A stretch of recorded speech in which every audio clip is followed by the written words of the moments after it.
Hello friends, welcome to Cooking with Claudia.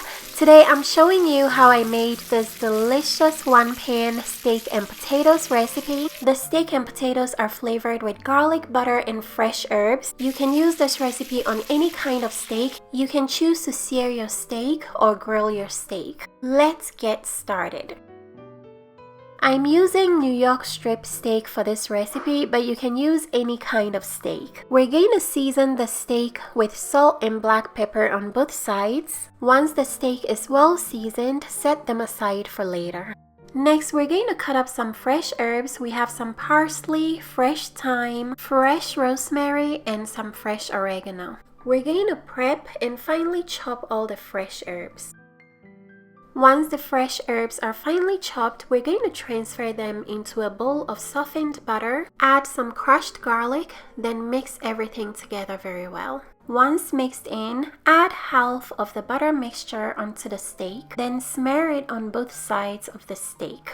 Once you've smeared the steak with the garlic mixture, set them aside for later.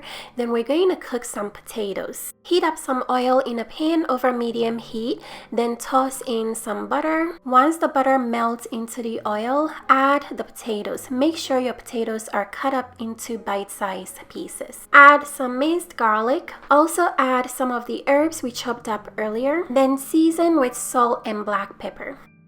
Mix everything together and cook the potatoes until they're very soft. This should take about 15 minutes. I don't mind burnt garlic, but if that's an issue for you, you can add your garlic a little later. Once the potatoes have softened, take them out of the pan and set them aside for later.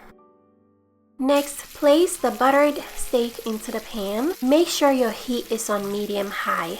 Allow the steak to cook for 3 minutes without moving them around. Then turn them over and let them cook for 3 extra minutes on the other side. I like my steak medium, so I'm only cooking them for about 6 to 7 minutes. While your steak is cooking, make sure you baste them with all of that melted butter. Basting the steak will keep them juicy. At the very last minute, take the remaining butter mixture we set aside, then place spoonfuls onto each steak. The butter is going to melt all over the steak and add some last minute flavor. Move the steak to one side, then add the cooked potatoes into the pan. Allow the heat from the pan to warm up the potatoes for a few seconds, then this deliciousness is ready to be enjoyed. The steak came out so tender and melt in your mouth juicy. This is just a pan of flavor. The potatoes are so soft, buttery on the inside and very crispy on the outside. This is such a delicious one-pan dinner. If you guys would like to try the steak and potatoes recipe, check the description box for all the ingredients and measurements.